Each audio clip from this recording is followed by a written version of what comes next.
For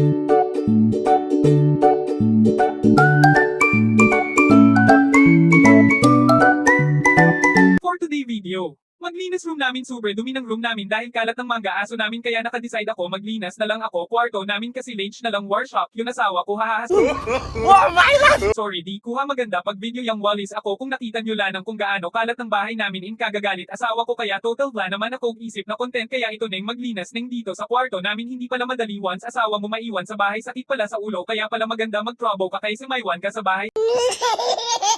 Hahaha. Super pagod pala pag nandito ka sa bahay, once makita ng asawa mo or husband mo, magagalit talaga, magtatanong sa'yo ano ginagawa mo buong araw, sabihin sa pila ng buong araw, haha. Galit talaga super yung asawa ko, gusto niya ako palayasin, sabi ko na minsan ako titira, sabi niya sa kabila room daw, haha, di nasa isa bahay lang pala, haha. Ano ba asawa ko, late na lang putol ng putak, haha, para daw ako hari, wala ginagawa buong araw, kaya ito naglinis ako ng room niya upang di namin saya magalit pag uwi niya dito sa bahay, haha.